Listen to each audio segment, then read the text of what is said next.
Welcome to the Real Estate Brief. I'm Adam, and today we're going to be cutting through the noise. We're going to get to the truth that I can see kind of inside of the news. We're going to look at the data, and I'm going to give you some of my observations and where I believe you can find opportunity. So if you're ready to gain your real estate edge, let's dive into our very first story. And before we dive into that story, let's just set a little bit of a foundation here into the topic in regards to mortgage rates. So I'm going to share my screen and we're going to start talking about just the mortgage rate in general. Again, this is coming from mortgagenewsdaily.com.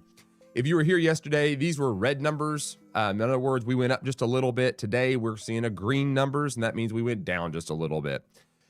Yesterday, I even made the statement that there was none on this list that showed a 5 at the very beginning. Now we have one that is doing that. 30-year FHA is now 5.98. So you see it drop down 0.12. These are marginal. These are marginal fluctuations, and that's where we're going to get into the next article here. But let me just say, there is a lot of good articles on Mortgage News Daily for you guys to check out. Not affiliate or anything, guys. This is just a good resource to have. They have an app as well, mortgage calculators, that kind of stuff. It's just a handy little thing to have. But they also have good articles that kind of talk specifically about the mortgage industry.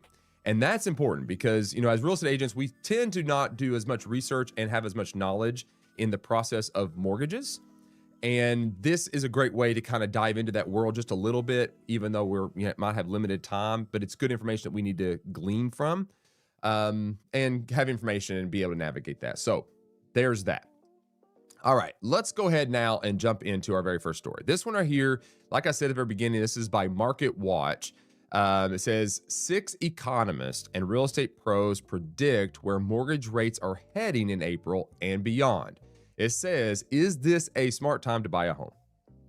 And this is by Alyssa Wolfson. And again, Market Watch. All the links to the articles that I cover are in the YouTube description. So if you guys want to go check those out, you can. That's where you can find those. So you guys can go log this in. Now, some of the sources that I use do require subscriptions, so just know that going in. Like if I start talking about Inman and RIS Media and things like that, those are subscription based, but I advise you to get them. It's worth the money. It's also a business expense, so there you go. All right, let's get into this very first one here, because what's happening here is the economists are going to begin weighing in a little bit on what's going on and kind of where we're heading as far as interest rates go. Because it is just a metric that is very easy for the consumer to track. It's just a quick glimpse into maybe what the market is doing. So it's a very easy headline to run, and it becomes the main talking point. But as real estate professionals, we got to understand that these fluctuations and all these kind of stuff don't matter ultimately that much. There is a factor there, obviously, but these small fluctuations really don't matter. Because typically if you have lower rates, you have higher priced homes. So higher rates means lower priced homes. So historically, not always. And it takes time for those shifts to take place. But that's kind of how that supply and demand kind of works. Usually when you have a higher rate, it's usually, the prices change of the home. So keep that as factor. So let's just get into this.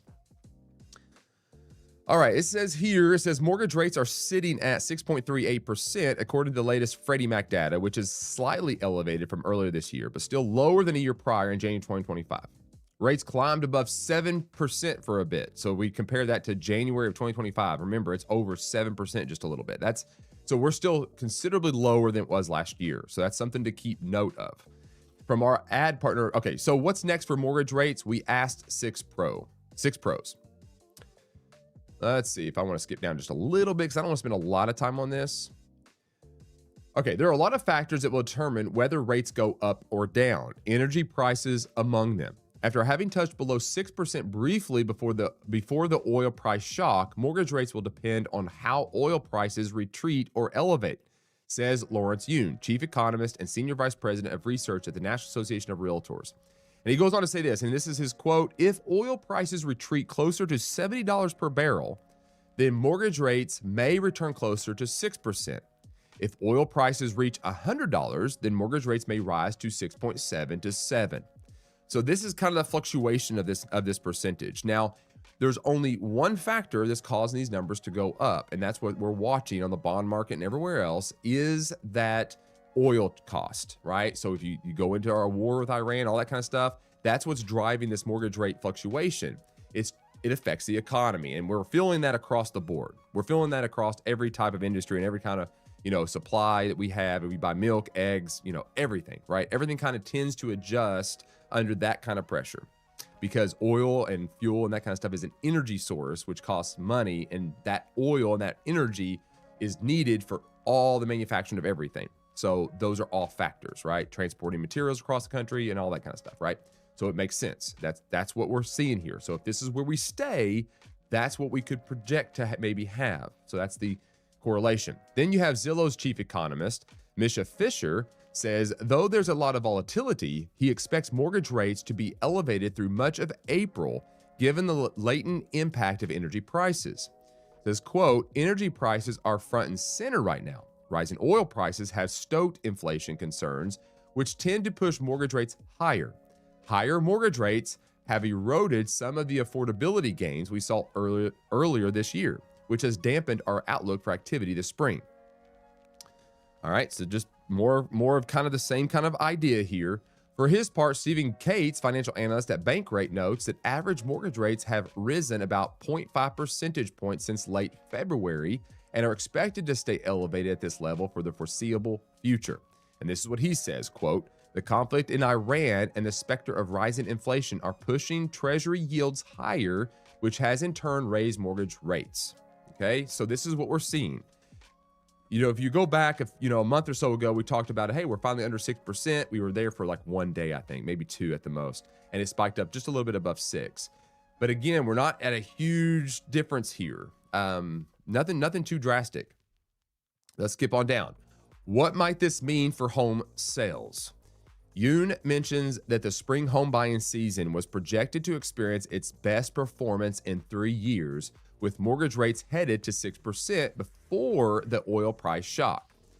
Quote, if mortgage rates stay at or near 6.5%, then home sales may barely grow at all. Now, this still, to be honest, if you go back and watch any of my other live streams, and we talked about this, we talked about Dr. Lawrence Yun and everything multiple times because he's very integrated in the real estate industry. He's well known in our ranks, and we know who this guy is. And we've talked about this. This market that we find ourselves in, it is what I would call, it's not a crash, it's not an increase, it's more of a stabilization. Even with the war in Iran and other things happening, we are not seeing a drastic shift in one way or another in home values and prices. Different markets are being affected differently, yes, but when you take a bird's eye view of the entire country, it's slight adjustments here and there in little pockets. So it's more of a stabilization, and I don't want to use the word stagnation, but there's a little bit of that. I think if you were to compare a lot of our recent sales, what we're kind of seeing now with the homes coming on the market is very similar to what we saw in 2025. And again, real estate's local, so this is a very broad statement, but it's a broad enough statement to kind of get you an idea about where we are, and you can then take that and correlate it into your local market. So I think that's kind of what we're seeing. If you disagree with me, that's perfectly fine. Let me know in the comments, but that's what I'm seeing when I look at the data. That's what I'm experiencing. That's when I'm talking to other realtors, that kind of stuff. That's what we're seeing. As I read these articles, that's what I'm hearing. So we'll go from there. Given the volatility, Der Gurian says it's too early to know exactly how the spring market will unfold. And then, quote, every little move in rates matters when it comes to affordability and the way home buyers think about purchasing. So getting back closer to 6% would certainly help. But there's more than a good chance this season ends up being a better market than we've seen in the last couple of years if some of this volatility settles down, end quote. So that's very true. Every single 0.1%, any kind of movement in the interest rate obviously affects the monthly payment, and it affects the affordability of that home. But understand that if that rate keeps going higher, that also changes the value of a home. So there's a give and take here that's constantly being pulled against each other. And we have to pay attention to that and realize that these micro changes, they're just that. They are micro changes. It's nothing drastic. Now, certain headlines will run with certain things and make it sound like, oh, we've spiked up with interest rates, that kind of stuff. Look, it's micro changes. Yes, it might, kind of tilt this way a little bit, and then it might come back this way just a little bit. But even with all the stuff's going on, we're not seeing a drastic change. And then I like the way this article ends, okay? It says this: should you consider buying now? Specific numbers aside, trying to time mortgage rates is a gamble. And here's a quote. It says, if a home fits your budget and your life, it typically makes sense to move forward, especially since buyers can refinance later if rates fall, says Fisher. So this is very true.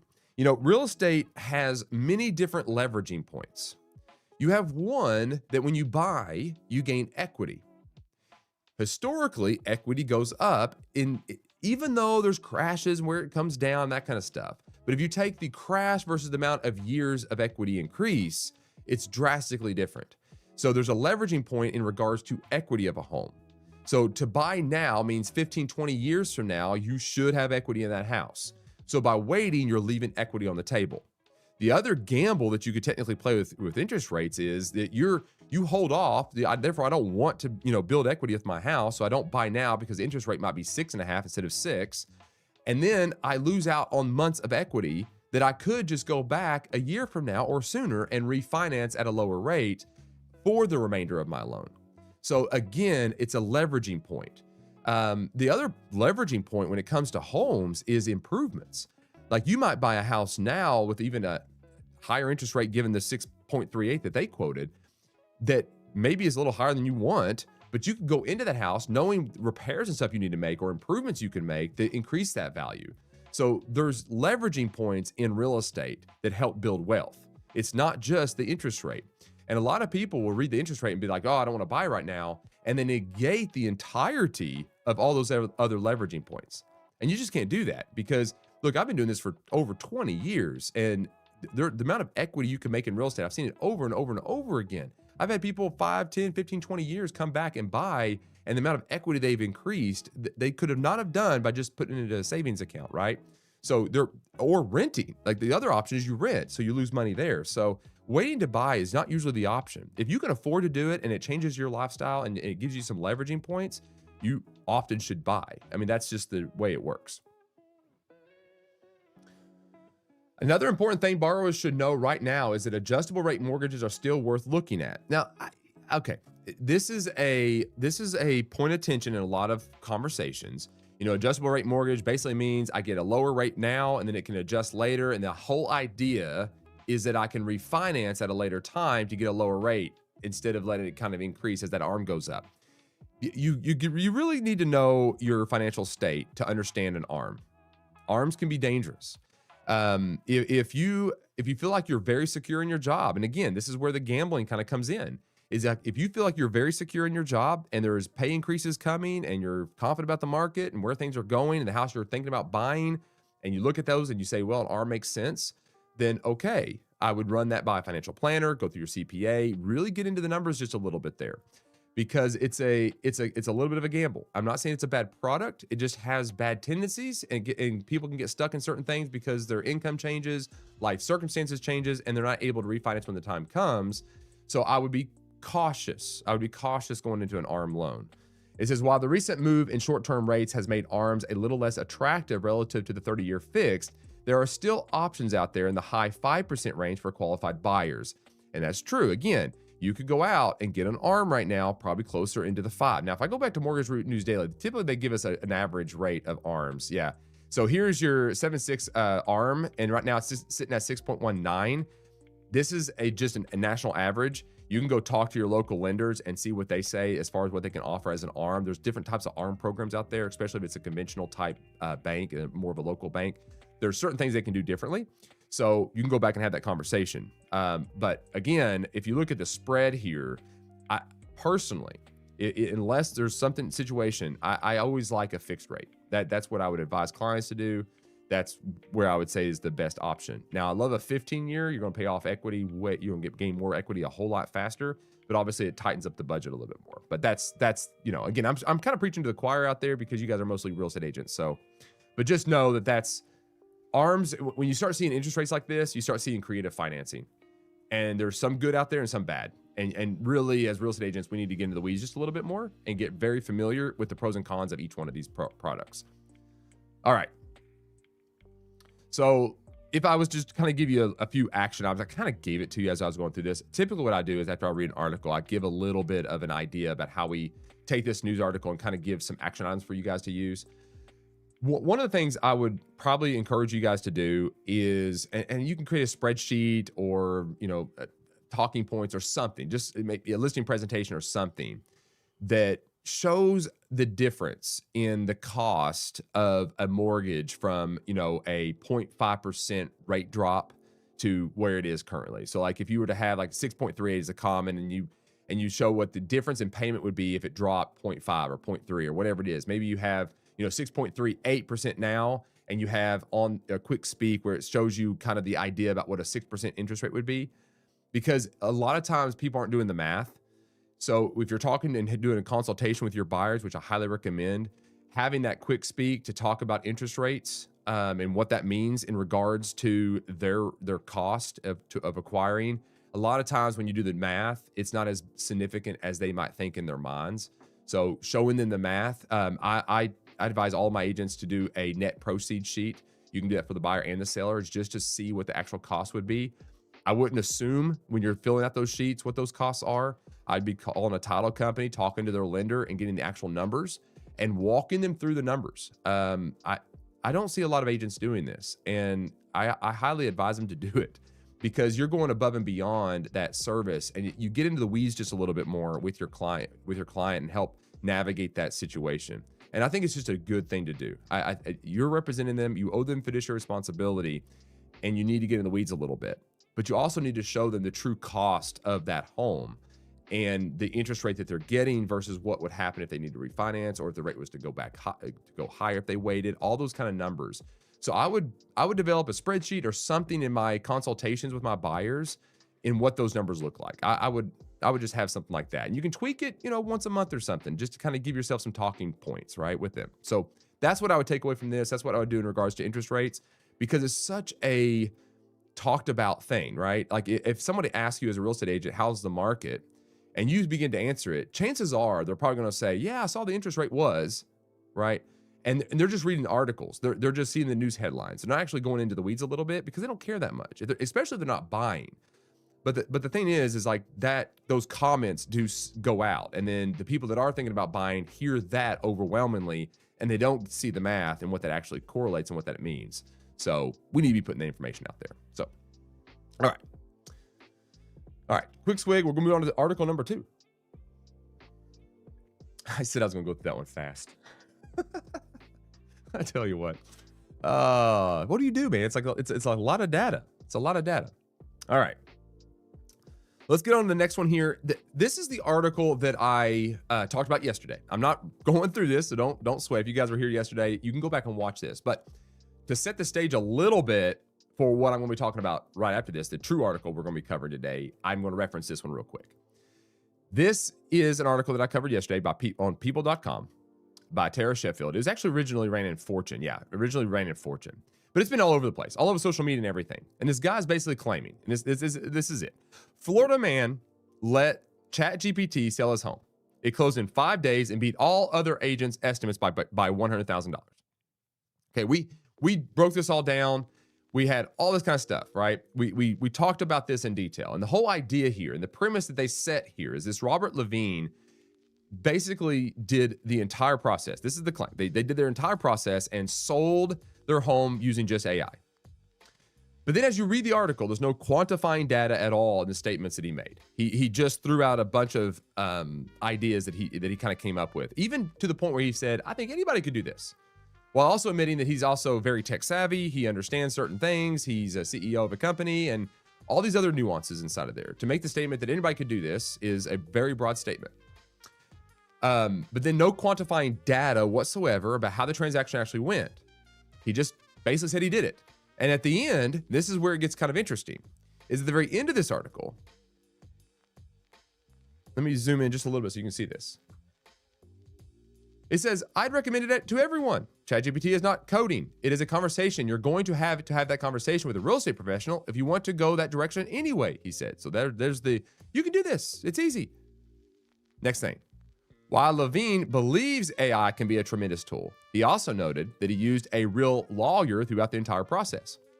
Quote, it doesn't necessarily replace professionals, he said, but it does allow us all to have the ability to be more curious and to feel more confident in the decisions we're making. So in summary, that's what the AI helped him do. All right, so this is his idea. Now, inside this article, you see he showed the house 15 times and had an open house and all this type of stuff. That's all he had to do. He had to be face-to-face with buyers or their agents. Okay, now, we understand what we're talking about here. All right, we got the foundation. We talked about this yesterday. So we say that this Miami homeowner here let AI do all the work, all the heavy lifting of selling his house.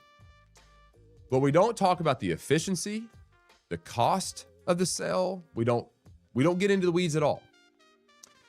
What we do here is that AI basically does help in kind of building the confidence of the consumer, gives them great information, but it can't figure out that human connection, that human element of the difficulty of navigating the transaction to get it to closing. And if you've bought or sold houses, if you're a consumer out there, you know the stress that's involved with that. If you had a good real estate agent, you understand what they actually did for you. And then a lot of times as a consumer, you have no idea what that real estate agent did for you. And that's by design. Not that they're hiding anything. It's just they're navigating the complexities of keeping the meeting of the minds together to get you to the closing. There's a lot of conversations that happen behind the scenes with all parties trying to make sure that they protect their client's interest. Obviously communicating everything to them, but at the same time, trying to keep the deal together for them. So let's jump into this article to now talk about the other side, okay? This is by the National Association of Realtors, written by Nicole Slaughter Graham, March 27th, 2026. It says a South Florida seller used ChatGPT to list his home, but gaps in pricing, presentation, and process left a buyer's agent guiding the deal. And this is what usually happens. And I've seen this many times. We've seen this a lot of times. This is not really anything new, really. This is like the typical for sale by owner. And then an agent comes in and they represent the buyer. They have no fiduciary responsibility to the seller, but they end up carrying the load for the seller. The seller has no idea what they're doing. This happens all the time. And the buyer's agent ends up entering into implied agency with that seller. Happens all the time. A story out of Miami is making the rounds about a homeowner who used ChatGPT to sell his house instead of hiring a real estate agent. The story notes that the seller says the process, quote, exceeded expectations and went smoothly.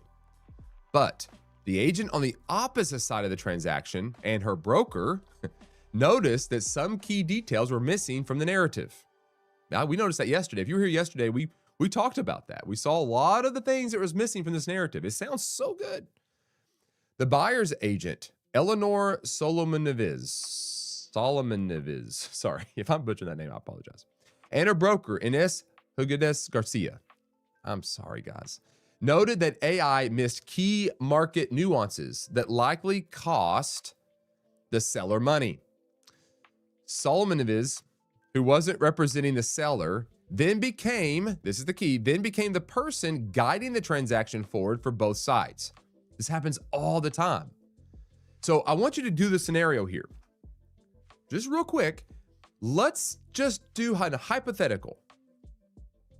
There was no buyer's agent. There was just a buyer. That means that seller and that buyer had to negotiate right in front of one another. Someone would have to write up that contract, and who's representing who's protecting whose interest.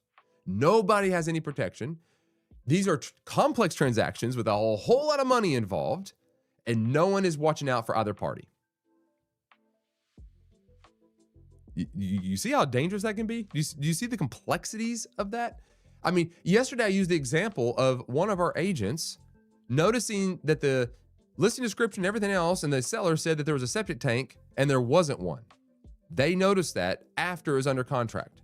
They pointed it out to the inspector and to their client. Right? Do you know how many thousands of dollars it would be to put in a septic system? And that's one case of many. Almost every deal I know of goes sideways really quick during inspection periods and navigating the complexities of negotiations and everything else. We have seen deals fall through before closing, the day of closing even. Who's there to talk this through, to rationalize this out? Who's on whose side here? These are very complex transactions. Solomon Neves is an agent, and Higueras Garcia is managing partner and branch leader with Avante Way Realty with multiple offices in Miami area. What AI did it see? Solomon Neves recalls viewing the listing for the home and telling her buyer that some upgrades were likely needed, but that the property checked off most of the buyer's needs. Solomon Neves worked with the seller to set up a showing, but when she and her buyer showed up, Solomon Neves immediately noticed the photos from the listing didn't match the property. So we got a misrepresentation here already. You understand, real estate agents have to comply to certain regulations and certain requirements to make sure we do not misrepresent. We were in shock. The property looks much better. Interesting, right? Looks way better. So the seller didn't even represent the property correctly, or AI didn't help them represent it correctly, even on the good side. The listing photos didn't capture much of the property's differentiating features: a large backyard, an oversized pool, upgrades and design elements that change how the home felt in person. So here's the interesting thing, is as a real estate agent, we know what most of the buyers are looking for in those areas. We go into a house and we notice those things. We draft our descriptions based on what the common buyer is looking for in that market. We market the home because we understand the nuances. AI will never get there. It might have ideas and it might have a lot of information, but when you're not in it talking and having relationships with people, it's only going to have the data points. But data points don't address the emotions, and emotions change in people depending on where they walk through homes and what they do. So those nuances are very hard to nail down. All right, I've been looking at this market for the past few years, she says. I go to see most of the homes when they're listed, so I know most of the floor plans, what's good in the house, what's not good in the house, right? The broker, Higueras Garcia, noted that whenever a potential client wants a home in Cooper City, Solomon Neves is the area expert she refers them to. Okay, so this agent knows their market. That kind of on-the-ground knowledge isn't something AI can replicate. It's built over time, property by property, transaction by transaction. Pricing isn't just math. The biggest gap, according to Higueras Garcia, came down to valuation. Her agents are trained to pull comps and use automated tools like RPR to come up with their valuations. But then she encourages her agents to run through those valuations by hand. Now, I mentioned this yesterday. He talked about listing his home and selling it for $100,000 more than what any other agent told him it was going to sell for. And that answers zero questions. The premise behind that statement that he made on his home is that the agents don't know how to price homes, AI does. That's not a quantifying metric.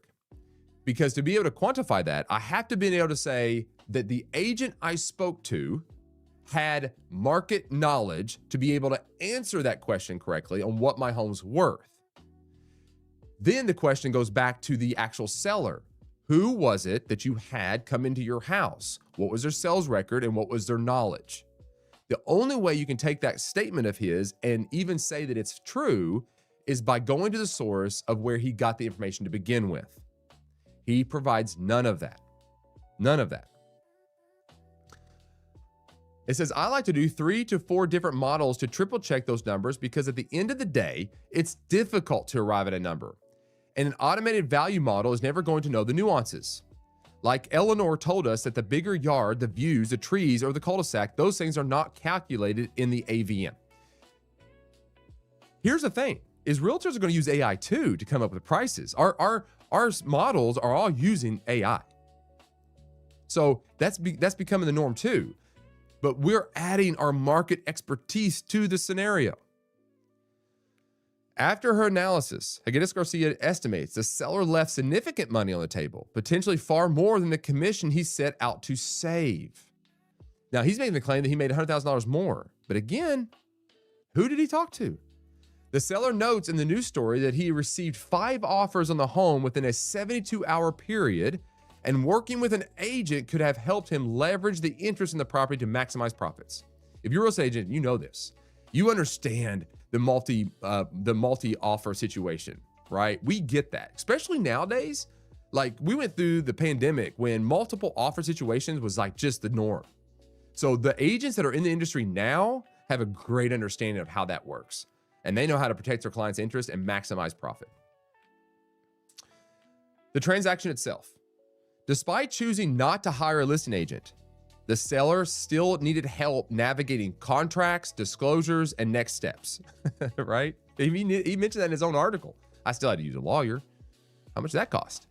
When Solomon Neves and her client were ready to make an offer on the home, she sent over the standard Florida real estate contract, to which the seller responded saying he needed to go over it with his lawyer. Cost money. But the lawyer didn't always relay answers in a timely fashion, and the seller still had many questions. So now you got a delay. Let's just go down the scenario and say that it's a really fast market and a seller's trying to sell it on their own. They're still looking for a professional to help them navigate this, but it's a lawyer. They're not in it for just selling real estate. They make their money in many other ways. And to be honest, they make way more money doing other things than negotiating real estate. Okay? They make way more money doing other things than this. So you're a delay in response to get an opinion from an attorney that if it's a good contract or not could mean you lose a buyer. Since he didn't have an agent to rely on, he directed them to Solomon Neves, she says. She stepped in informally and answered all of his questions. Now, there's a little bit of a nuance here then that we had to discuss agency. That's a whole other thing for the broker and stuff. I'm sure they did that. We ended up being on the phone one night until 11 p.m. to go over everything. So here's the thing, is if this became the norm, if the norm was that sellers go out and they think an AI can replace an agent, and then agents then are losing listings, they're going to be way less likely to take calls like that and help the seller. It's not going to be worth their time. If you're going to take the position that you're not worth your money, they're not going to then take the time out to do that. They're going to write up an offer, and if you don't want it, they're going to move on to the next house. If they can't get a negotiation, they're going to move on. They're going to try to get the closing. They're going to try to get the deal. But if this became the norm, is my scenario. If this became the norm, realtors would be pushing back on this massively. Like, if you're staying on the phone at 11 o'clock at night talking to a seller that you have no fiduciary responsibility to, no agency relationship with, and no guarantee of pay, why would you do that? Tell him to call his attorney. Now, I understand what she's doing. I'm just saying, like, this, if this became the norm, that would be the pushback. After she thoroughly explained everything in the contract, the seller accepted the offer from Solomon Neves' buyer, but the questions kept coming. They always do. I tell all my agents, it's like, man, if you're going to list it for sale by owner, you're going to sell it just for them, realize that you're also going to be their agent. Tell me if I'm wrong. Tell me if I'm wrong. Not in every case, but I would say 99% of the time you become their agent. Seller's disclosures, HOA addendums, inspections. He had no clue. Every single day, I would take his phone calls from sometimes between 7:30 in the morning to 8 or 9 at night, she says. During the home inspection, she was present for the entire 3 hours. I don't like that. That's a whole nother soapbox there. And the seller talked with her and asked her questions about what came next and how to move forward. If it was somebody else on the buyer side, someone who didn't want to answer his questions, this deal might have not closed. And that is 100% true. I will applaud this agent because she was representing her buyer, and this buyer really wanted the house, so she sacrificed her time and her income to deal with the seller that wanted to use AI, right? She sacrificed her time to do that. Well done. Well done. The seller's decision to use AI wasn't arbitrary. He told Solomon Neves that it stemmed from a bad experience with an agent about a decade ago, but by the end of the transaction, his perspective had shifted. There's a burden here for us, guys, though. That's a wake-up call for us to be very in tune to our clients, to serve our clients well, to be communicative, to deliver the service we deserve, or they deserve, our clients deserve, and that we promised. And this is a point of tension in our industry. And I hate it, but there are a lot of bad agents out there that make a lot of promises and do not follow through. And I would say that the reason that this seller did do that is exactly what he said. He had a bad experience and he didn't want to have that experience again. Well done, this agent. Well done. You showed them what a good agent is. You proved to them that it's an agent that knows what they're doing, can self-sacrifice and serve their clients well. Well done. Great representation of the industry. Quote, he told me how I had changed his mind on real estate agents and then next time he needs to hire me. That's awesome. It's awesome. Her experience and poise, specifically her willingness to answer questions, interpret contracts, and guide the process in real time made the difference. Who really sold that house, guys? Did AI sell that house? Did AI do it? No. The nuances of the experience of the agent and them understanding their market, self-sacrificing and working to represent both parties to some degree, even though the seller was adamant that they did this through AI, right? What a beautiful picture. The bigger picture, Higueras Garcia doesn't dismiss AI. She sees it as a tool, one that consumers are already using and that she uses in her office. But tools don't replace market knowledge or judgment. And that's where real estate professionals hold value and shine during the transaction. Timing, negotiation, and clarity matter. And in this case, Solomon Yves' expertise highlighted AI's limitations. What might be most important was the level-headedness and reassurance she exuded, often in moments where the seller didn't know what to do next. There's nothing like answering a phone call and calming someone down when that person thinks something is going wrong. I don't think any AI can do that. I think this yesterday and today, when you bring them together, tell you a great story that also points us as real estate agents on where we need to wake up and be very diligent in how we serve the people that we promise to do things for.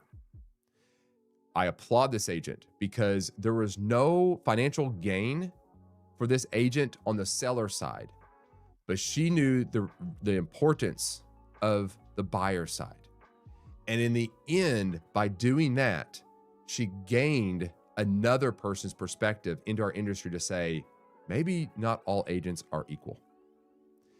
The challenge here, though, the challenge for everybody listening and every single agent out there is that when you demand or you ask for a commission, every dollar of that commission needs to be matched up with something of value back to the client.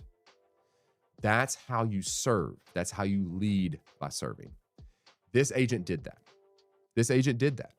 And I think there's many lessons in this. There's life lessons in this. There's so many life lessons. We could go into a whole nother topic here and about serving people and being, self-sacrificing and the long-term benefits of doing so.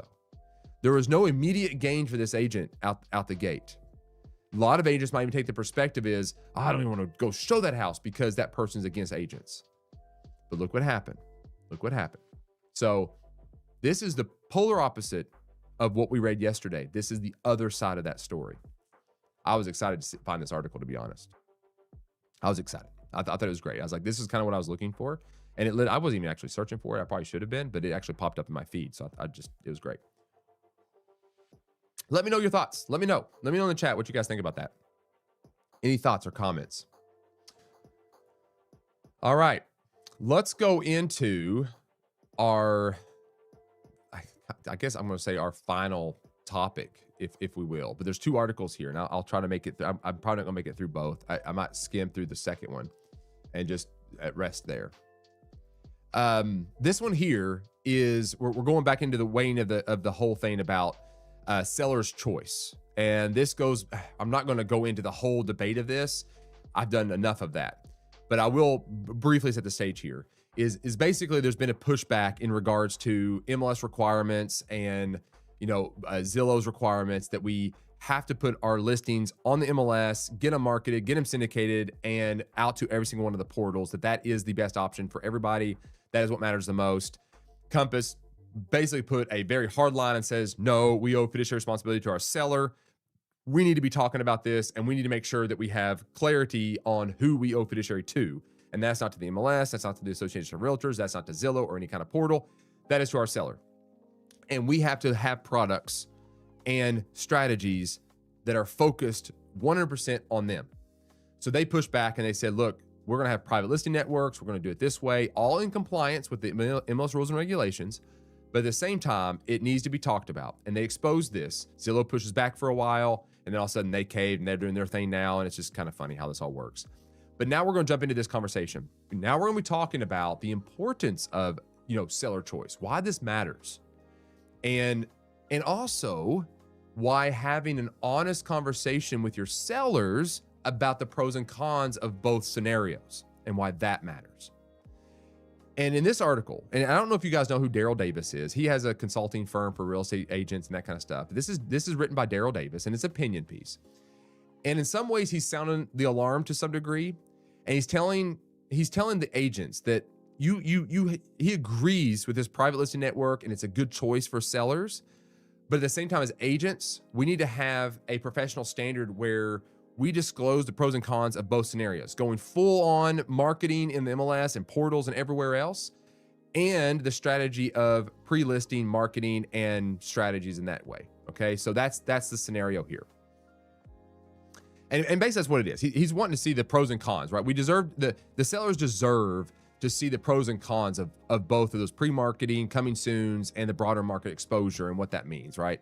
And not just because it might be easier for the agent to do this way and all that kind of stuff. So let's jump into this. I need to readjust. I don't think, let's see if this will, well, let me try to readjust my screen to kind of get that to fit a little better. Oh, there we go. That's better. All right. Again, this is by Inman. You have to have a subscription to get into these articles, but I encourage you to do so. It's specific for real estate. It's a great resource. This is opinion piece. Seller's choice is a standard, not a script. Here's what that looks like at the kitchen table. It says sellers deserve to see the benefits of pre-marketing and broad exposure listing strategies. All right. In a previous article, I wrote about how the phrase seller choice has become the industry's preferred justification for the wave of private listing strategies now sweeping the country. And that's true. Everybody's talking about it. I tried to avoid this, but it's literally in the newsfeed everywhere. Everywhere I go inside the office, everybody's talking about it. I wrote about how the phrase, I said I was pro seller choice, pro private listings, and critical of the clear cooperation policy, and I meant all of it. So he's not changing his position. What concerned me was not the practice itself. It was the gap between what seller choice means in a press release and what is actually happening at the kitchen table. In other words, as agents, what are we talking about with our clients? The concern is simple. So here is his thesis. The concern is simple. If sellers are being guided toward a decision without being shown both the benefits and the trade-offs, they are not making a genuine choice. They are following a recommendation. That is the conversation I am asking our industry to have. All right, real quick, what does that mean? What is he saying here? In other words, if we go into a listing presentation and we make the entire argument that they should do this, or we just talk about only the pros of having a private listing, it's not a seller's choice. He's making the argument that it is a recommendation. And as professionals, we hold a certain element of power in what we recommend. They have sought us as professionals and they're heeding our advice. That is a responsibility. That's a burden that we have to make sure that when we're having those conversations, we are giving them the entirety of the truth. And we have to go into the nuances of the benefits of private listing versus the benefits of mass marketing, the cons of private listing and the cons of mass marketing, right? We need to have this conversation. I would agree with this. If it's going to be seller choice, and as agents, we owe fiduciary responsibility to the seller, we don't insert what is best for us. We keep them front and center. As long as that is the motive, then this is a great conversation. And this is a good direction that we're heading. Okay? It says a note on terminology. When I use private listing in this article, I am referring broadly to any pre-market strategy, including true private listings that are never publicly advertised and coming soon, or preview listings that appear on portals but restrict showings. The trade-off conversation applies equally to both. Now, why is he making this foundation? Here's why. On one side, you have Compass and you have Redfin and their whole idea where you have private listing. In other words, this is not marketed anywhere. It's just internal. It is literally just internal. And if you decide to do that as a brokerage because it's beneficial to your seller, you should have the ability to do so and not be penalized by a portal, MLS, or anybody else if you decide to do that. Now, there are rules and regulations MLSs have, not against that. There's certain things that makes perfect sense there. But on the surface, though, the reason why he's making that statement is because when Zillow came out with a pre-listing thing, and I meant to actually pull this up, but Zillow had an entire press release talking about this very scenario, talking about why their model is the best. Because they're basically just saying that, look, we still believe that, or we don't believe that any kind of private listing makes sense. You don't get to private listing. You have to put it in there. Now, what does matter is that the data is not tracked. In other words, we want the data, but we won't keep track of days on market and expired listings and all that kind of stuff. We won't have the historical data. So they have this whole press release talking about how great it is. Like, we don't believe in the private listing network. We think all properties should be available to all on our portal, right? So obviously they can't take the position that he's taken here because it would negate all listings showing up on their portals. But the argument is, if we owe fiduciary responsibility, and this is what he's making note of, is all these categories, this broad perspective of what this means seller choice. That all these things should be on the table. We should be able to rationalize this out and do what's best for the seller. Zillow has a different perspective on that. All right. What informed seller's choice actually looks like. Before a seller signs a listing agreement, they deserve to understand two things: what they gain from a private or pre-market approach, and what the independent research shows as a potential trade-off, not brokerage research. Third-party data from sources with no financial stake in the approach the seller chooses. The table below shows what both sides of that conversation look like together. This is not a policy proposal. It is a floor, a minimum. Every seller, before signing a listing agreement that involves any private or pre-market phase, deserves to see both columns in plain language at the kitchen table before the pen hits the paper. So here's that table. Is it big enough? Benefits of a pre-market strategy. Says privacy, no public listing history during the pre-market phase. What the research shows. Pre-market listings can take longer to sell, median 37 days versus 20 days for full MLS listings. Less foot traffic, seller controls showings. Sellers who limit pre-market exposure can see a price difference of 1.5 to 3.7% compared to full MLS listings. No days on market accumulation during the pre-market phase. 87% of listings that start pre-market still move to the full MLS eventually. One trusted point of contact handling all buyer conversations. A limited buyer pool means less competition. Competition is what drives prices up. So that's his table. What the standard should be. The honest conversation at the kitchen table sounds like this. There are real advantages here. Less disruption, fewer strangers through your home, one person handling all buyer conversations. The trade-off is that limiting who sees the home early on may affect how much competition we create on price. Some sellers decide those benefits are worth it. Others want full market exposure from day one. I want you to make that call with both sides of the picture. And obviously you can tailor it yourself, but you get the premise here. The premise is, and you can draft your own table, the pros and cons. I think that was a very shallow one. I think there's many more things you could kind of bring to the table here. But that kind of conversation, if we're going to say seller choice and we're going to say our fiduciary responsibility is to seller, we got to be honest with ourselves to make sure that we're actually doing that. And that's that point of tension, right? If as agents, we begin to go down a certain way of marketing because it's beneficial for us or it's easier for us, we're getting skewed in the idea that we're only fiduciary responsibility to the seller, and that's where we're focused, right? And that's where he's putting it back into. That is a conversation an agent can actually have. It respects the seller's intelligence, honors the legitimate benefits of the strategy, and makes sure the trade-off is on the table before the decision is made. The agents who have this conversation will build something that competitors who show only one column will not: a client who made a genuine choice. A genuine choice, informed, respected, and supported, is the only version of seller's choice that actually protects the agent and the consumer at the same time. So there's a lot inside of that. And this is a conversation that's probably going to be ongoing for a long time, and we'll see where it lands. But I think you can kind of see where we're kind of heading as an industry. And in a lot of ways, what Compass has done has opened up a conversation that is worth having. And that's where this last article, and I'm just going to briefly kind of go through this to wrap up the session for today.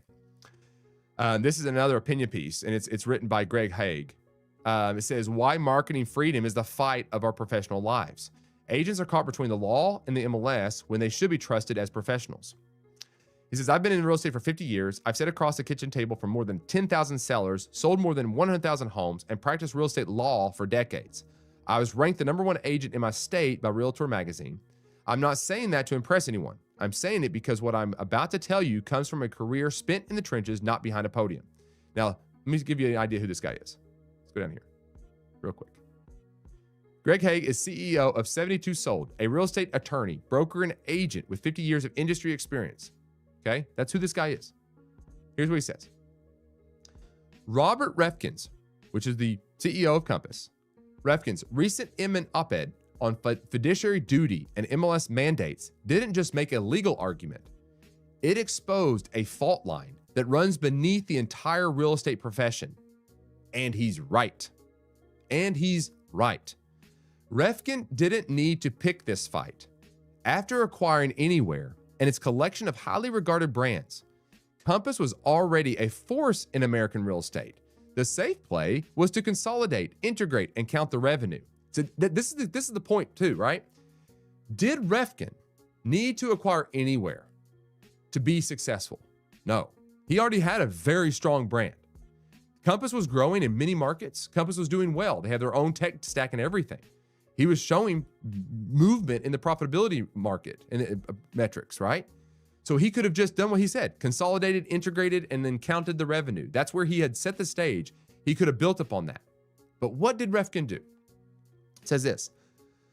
Instead, Refkin chose to put a publicly traded company on the line to challenge the very institutions that most industry leaders wouldn't dare question.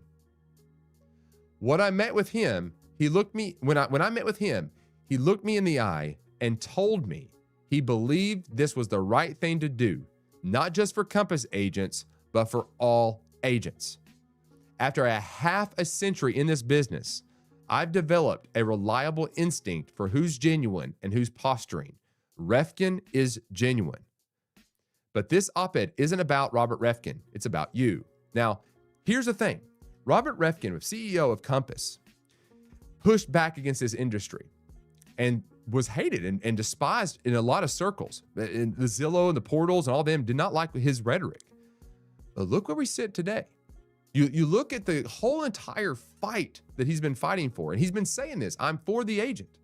I'm also for the seller that we say we owe fiduciary responsibility to.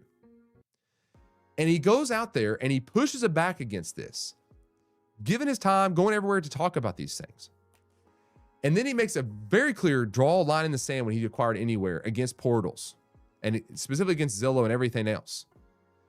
And then Zillow has this whole idea that they're pushing back against him, and his whole thing's bad, and I can't believe it's not fair, it's not good, it's a fair housing issue, and all this kind of stuff, all the while developing their own model in a different way that still benefits them, In other words, we're just not going to have the data attached to it, but we're going to let you syndicate. He exposed a major problem here.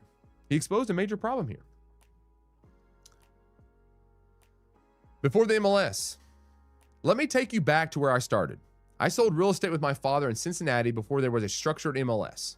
Agents shared listings, flipping through photocopied listing sheets in giant black 3-ring binders. Was it primitive? Sure. But the concept behind what eventually became the modern MLS was brilliant. Brokers sharing the inventory with other brokers so sellers could reach more buyers and buyers could see more homes. A win for everyone. At the foundation, that was what the MLS was for. That was it. Mass exposure for who? The homes, the home seller, the seller. That original concept delivered extraordinary value. It still does. It really does. The data accuracy, the comparable sales, the IDX syndication to multiple portals. This is where we got into trouble. Cooperation between firms. These are real benefits that I don't take them for granted. I don't either. I don't take this for granted. I have benefited as an agent for many years. Sellers and buyers have benefited from the MLS for many years, right? We see this as a benefit. A system of control. But somewhere along the way, the MLS evolved from a tool that serves agents into a system that controls them. And that distinction matters enormously because it strikes at the heart of what it means to be a professional. Think about what a professional actually is. A doctor designs a treatment plan based on each patient's circumstances. Okay? Pause there. That's going back to what we just talked about. Seller choice. If I have a pool of resources and I say that I owe fiduciary responsibility to my seller, and I have all these tools and ideas and marketing strategies to benefit the fiduciary that I represent, but somebody is limiting me and controlling me to be able to do those things, we have a problem. Somebody else is calling the shots and not the seller and not the agent of their own business. Somebody else is dictating how they do that under the guise for the common good, right? It says a lawyer crafts a strategy tailored to each client's situation. An architect doesn't hand every client the same blueprint. The defining characteristic of a profession is the exercise of independent judgment in service of each client's best interest. Now consider what happens when an MLS imposes a one-size-fits-all marketing mandate on every listing, regardless of the property, the market, or the seller's wishes. It strips away the very thing that makes real estate a profession. We are robots at that point. We go out, we list a house, and I do the exact same thing that every other agent does out there. I can do nothing else. I go out, I get good photos, I write a good description, I give all the data, I peruse the property, and I put it on the MLS, and it just goes out everywhere. And then if I pay for Zillow or other portals, I might get my lead back to me that I paid thousands of dollars to get, or it goes into the hands of somebody else, and they just do the exact same thing that every other agent's done. There's no creativity, there's no marketing. I can't prescribe a good marketing strategy to my seller that benefits them the most, depending on their unique situation, right? I can't do that. My hands are tied. This is a fair argument. It says that's not professionalism. That's commodization. And it's exactly the opposite of what agents and sellers deserve. Where the MLS oversteps. Here's where the legal problem becomes unavoidable. In almost every state, a listing agent owes a fiduciary duty or a statutory duty to the seller. That duty includes obedience, which means following the client's lawful instructions, not the MLS's instructions, not NAR's preferences, and I'll add not portals and what they desire, the client's instructions. The client matters. When a seller says, I want to avoid visible days on the market, they need to know that's an option for them, right? I want to avoid a record of price adjustments. I don't want to stigmatize my property because we don't have enough data to price my home correctly. I want to test the market out a little bit. So market my home as a coming soon listing for 2 weeks before going active on the MLS. That is a lawful directive from the person who owns the property and is paying for the service. It's lawful. If the agent complies with that request and the MLS responds with a fine or a threat to revoke access, That's simply wrong. No licensed professional in any field should ever face that choice.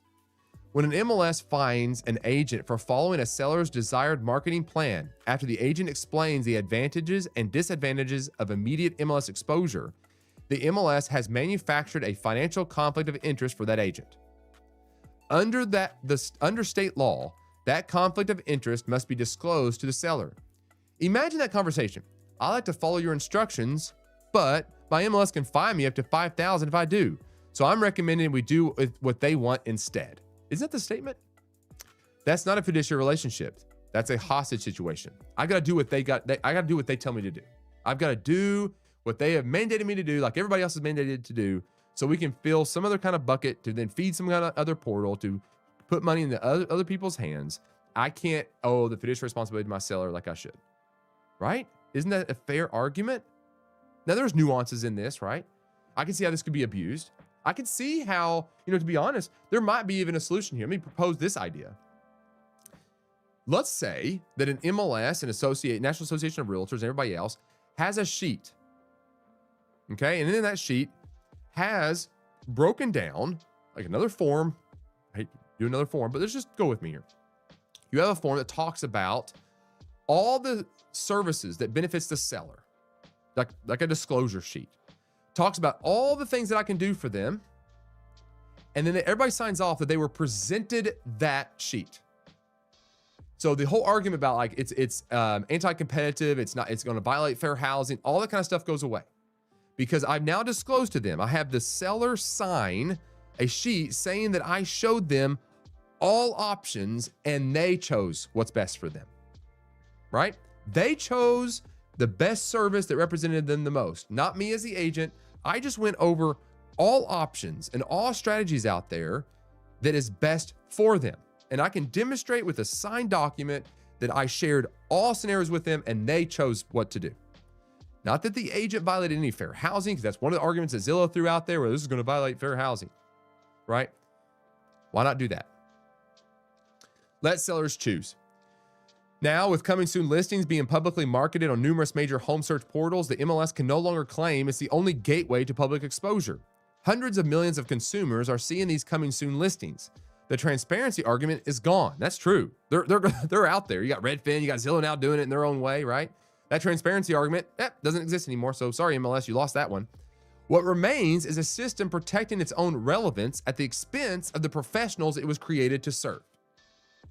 Let me read that one again. What remains is a system protecting its own relevance at the expense of the professionals it was created to serve. I want to be clear. I value the MLS. 100% agree. Major value. I benefited from it for decades.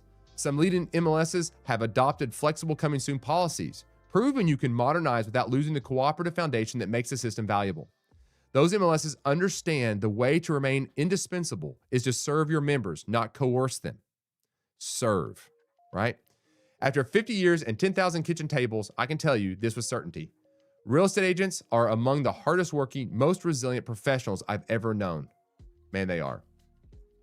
Feast and famine, guys. If you're in a sales industry, you understand what that's like. It's not easy, guys. There's a lot of fear and stuff like that. I mean, you're in a very volatile market that's always adjusting and fluctuating. They deserve a system that trusts their judgment, respects their expertise, and lets them serve their clients without fear of punishment for doing exactly what the law requires. Let agents be professionals, let sellers choose, and let the MLS do what it was always meant to do. Serve the people who built this industry, not rule them. This is a little bit of a different take. I was trying to avoid the whole entire topic about this private listing network and stuff like that, just because everyone's kind of talking about their opinions, that kind of stuff. But I think these two articles gave us a great idea and a perspective into this that I hope it has enlightened you to a little bit of this argument. What I hope I've not done is, and I don't want to do this, I'm not trying to persuade. It sounds like I'm persuading. I am reading these opinion pieces, and it just so happens that I agree with a lot of them.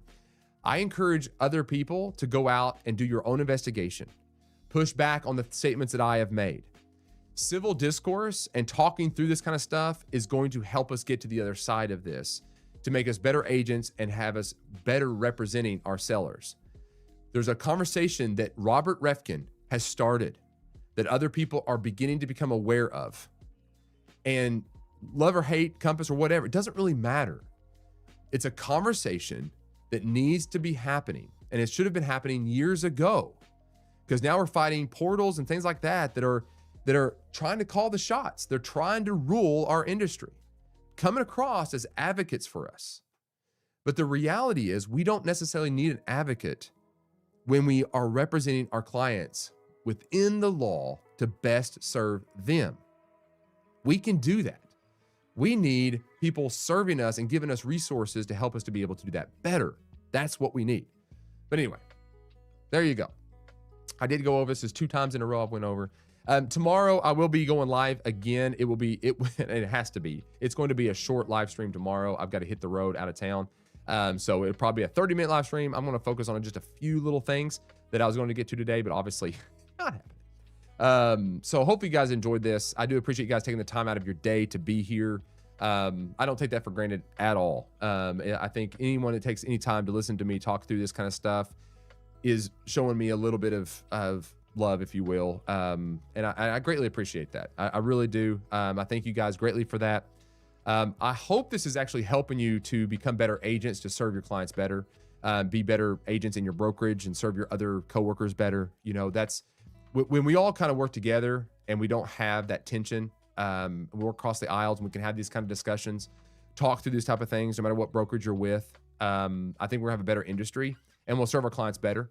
I think that's just the good thing about this. This is not aimed at any particular brokerage. This is literally for agents as a whole. There's benefits here, hopefully for consumers as well, but it's definitely aimed at you guys as real estate agents. Thank you guys for being here. That is your real estate brief for today. If you found this helpful, please consider hitting the like button to tell YouTube you like more of this type of content. Consider subscribing to join a community of real estate agents that are focused on building a business that is relationship focused first. If you're watching me on TikTok, please consider following. I do appreciate that greatly. Share this with your friends that are realtors out there, and maybe even if it's consumers. Let them know that we're doing this Monday through Thursday, 8:30 a.m. Eastern time, where you're watching me now. That's where I'll be. There's always so much more I'm going to be talking about, but that's it for today. If you are watching on Facebook, I can't see chat. I don't even know if it's been live streaming there today. So I'm going to go back and see if I got the settings right on that, and I'll be working on trying to figure out how to incorporate chat into this. So anyway, with all that being said, I do appreciate it, guys. Have a wonderful day, and we'll see you guys tomorrow, 8:30 a.m. where you're watching me at now. Thank you. Have a good day.